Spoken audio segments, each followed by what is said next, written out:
And I would expect personally that silver handily takes out those prior all-time highs.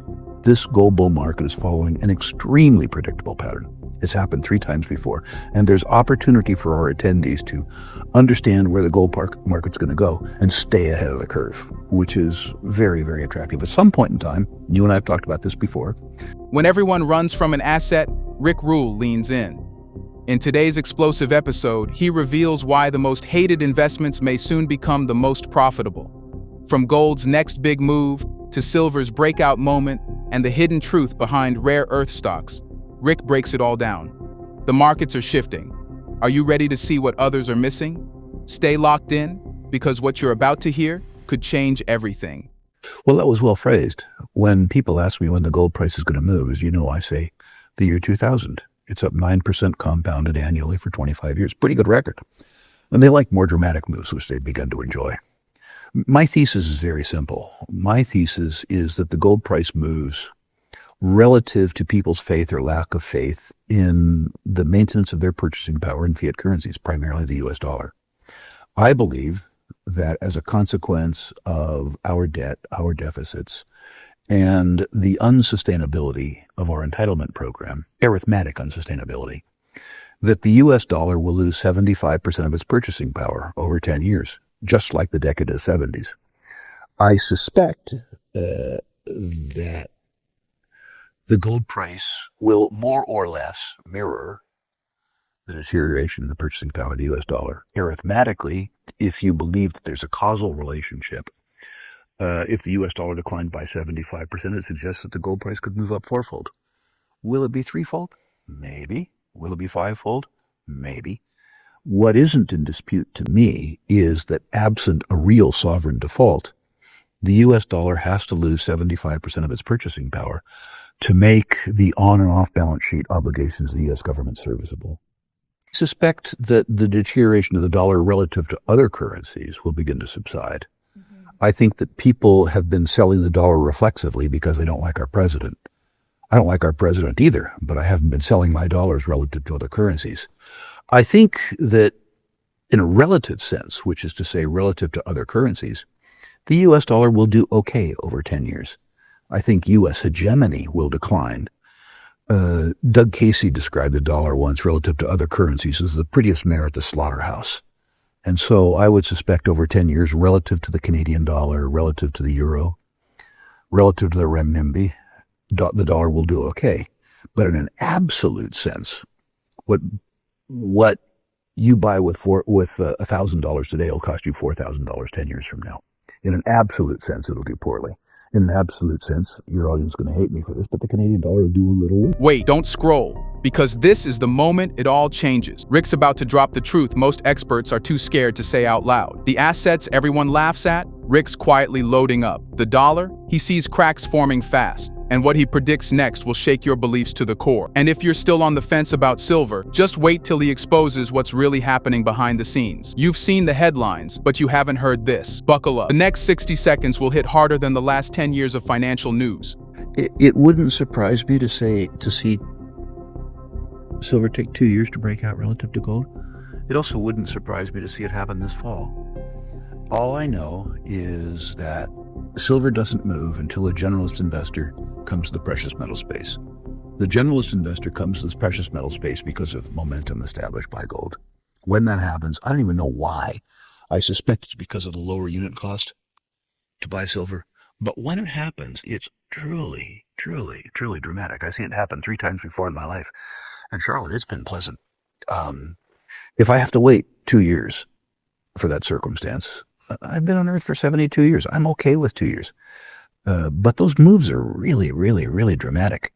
And silver has substantially lagged gold in terms of this move, as it always does in a bull market. Depends on who you are as a speculator. There are some people that have trauma holding a position over a long weekend. They should do something else, buy bonds or something, you know. If you're a speculator, and if you're a speculator who can tolerate perturbations, volatility, if you can tolerate for a time boredom, the setup in silver from a speculative point of view, using history as a guide, is spectacular. The nominal highs for silver are $50. But that isn't the real high because the purchasing power of the dollar's deteriorated.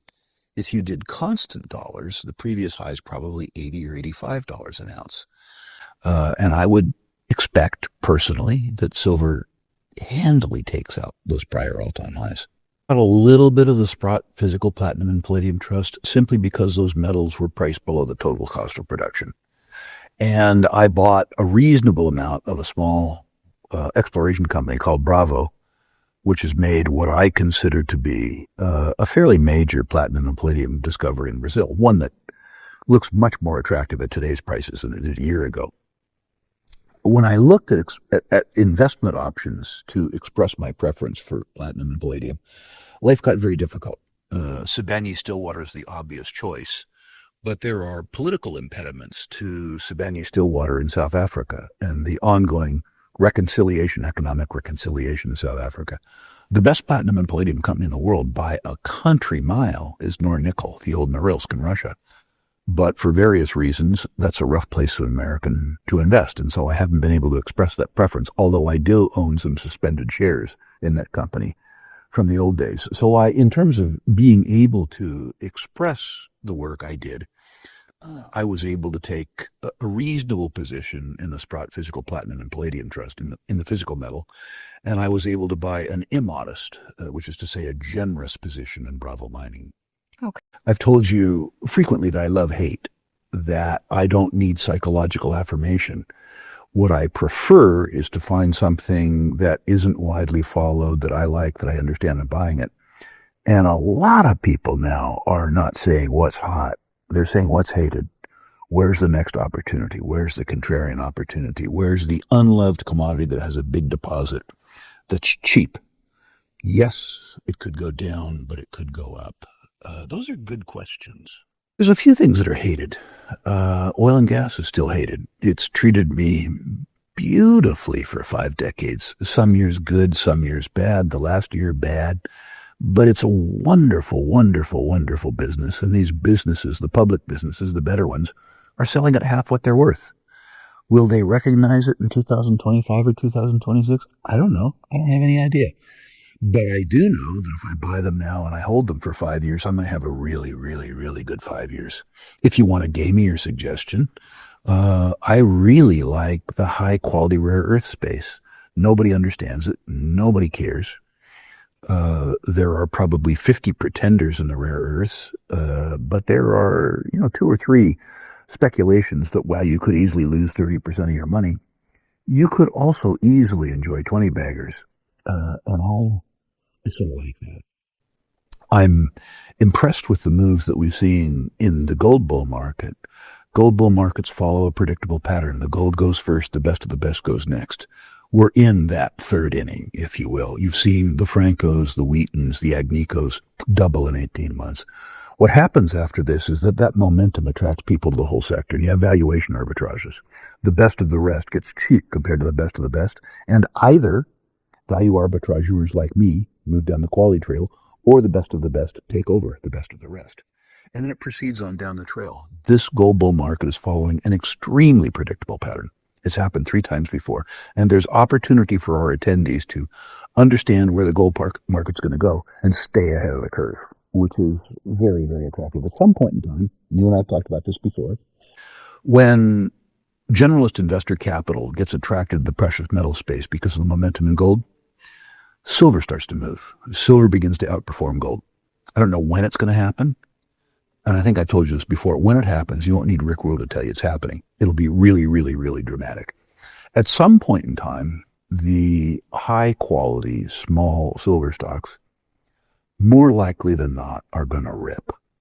Absolutely rip. So we've had a reasonable collection of those here at the conference. And we've told people what to look for, how to buy them, and to be patient. And I suspect at some point in time in the future, attendees will be coming up to me and saying, thank you. It's very tough for me. I don't have experience in rare earths. What I have, because I've been in resources for 50 years, is access to people who have expertise in rare earths. So my secret weapon is at SCP Capital Partners, Dave Wargo, who was one of the founders of Neo Materials. Despite the fact that he isn't yet 60 years old, he spent 30 years in the rare earths business, and so I cheat. Um, I'm learning rare earths geology as I go. I'm learning rare earths metallurgy as I go. I'm learning as much as I can about the geopolitics of rare earths, the facts that there's a supply chain which is Chinese dominated, and there are political pressures to build a Korea-centric supply chain, a Japan-centric supply chain, an American-centric supply chain, and a European-centric supply chain. This is important because to the extent that the geopolitical strategies force governments, the governments will likely spend some of their own money to develop these supply chains, which will lower the cost of capital for rare earth companies. As a taxpayer, I think that's horrific. As a speculator, I think that's spectacular. The other thing about rare earths that's a little difficult is that thus far viable rare earth deposits, at least from my point of view, as I describe them as viable, aren't in countries that make speculators comfortable. You have to, in my case, be comfortable or as comfortable as you can be in Malawi or Congo or Brazil. That gives a lot of people pause. As you know, Charlotte, I've invested in frontier markets for a very long time. And the consequence of that is that I'm tolerant of the risks given the size of the rewards. You just heard Rick Rule unveil the secrets Wall Street doesn't want you to know. The assets everyone hates, but he loves. Silver's on the edge, gold's waking up, and rare earths, they're the dark horses ready to run. This isn't just analysis, it's a warning, it's an opportunity, and it's happening right now. If you blink, you'll miss it. So smash that like button, subscribe, and hit the bell, because what Rick just revealed could be the biggest wealth shift of the decade.